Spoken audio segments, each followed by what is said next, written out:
Casey's Audio Vault. Steve Lips Kudlow from Anvil. May 5th, 2009. Steve Lips Kudlow from legendary Canadian metal band Anvil is on the line. Welcome to the Rock Report. Thanks, man. It's great to be here. Are you enjoying all this attention lately? Oh, yeah, it's amazing, man. It's like, how do I put that into words? It's quite overwhelming. What's been making your phone ring off the hook is the documentary Anvil, the story of Anvil, and it's actually playing in Winnipeg right now, Globe in Portage Place. Rave reviews. Some people are calling it the real Spinal Tap. Is that a comparison that you like?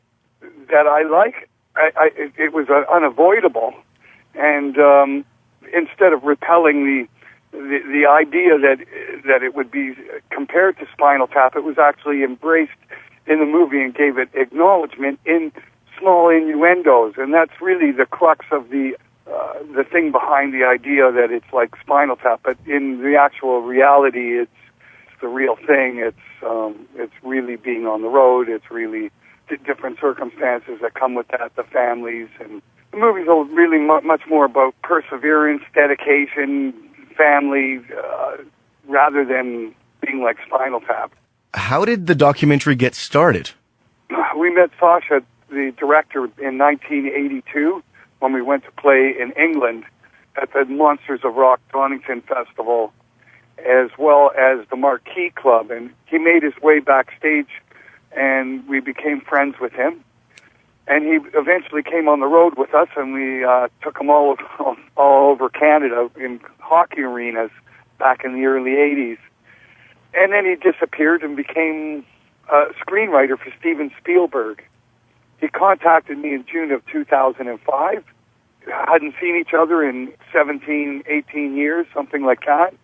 Before I knew it, I was down in Los Angeles and meeting with him, and I gave him the 10 albums that he'd never heard, and he was flipped out. He thought it was amazing. About a week later, after I'd been down to visit him, he showed up in Toronto, and we were over at his uncle's place that we used to go to 27 years ago or something. And he told me he's going to make a movie. So over the years, Anvil has put out 10 more records? By the time we met again with Sasha, we recorded and put out 12 studio albums. Have you been busy this whole time? Of course. All during those years, we were creating albums and playing all over the world. Now, back at the Donington show that you mentioned, who else was on the bill? Status Quo, Uriah Heep, Saxon. Jeez, it's hard to remember, man.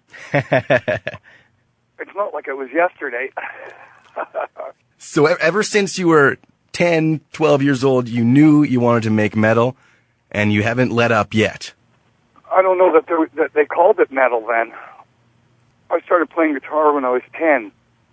So I don't know, whatever music was out there is what I wanted to be doing, that's all. I kind of grew up with rock music and followed it all through my whole life.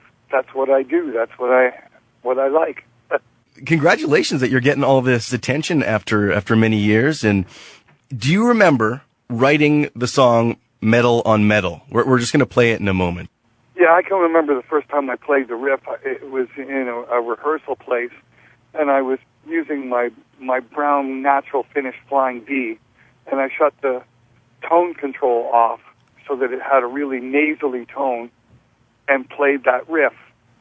And then I thought, that sounds like Metal on Metal, because it sounded like a buzzsaw. I can still remember that. We didn't actually put the song together for another couple of weeks, but right that moment was, and then we're going to call the album Metal on Metal. You know, we were looking for just the right thing and something pertaining to the Anvil, so it seemed to work. We're talking to Steve Lips Kudlow of legendary Canadian band Anvil. You could check out the documentary Anvil, the story of Anvil, at the Globe Theatre, on right now at Portage Place. Highly acclaimed documentary, I should add. And Lips, we're very happy to announce right now, Anvil, Rock on the Range, Canada. We will see you June 27th at the stadium here in Winnipeg. Okay, thank you, man. All the interviews you want on iTunes and at Power97.com. Casey's Audio Vault. Casey Norman is Power 97's music director and can be heard every weekday from 2 till 6 in Winnipeg, Manitoba, Canada. Power 97 is Winnipeg's best rock.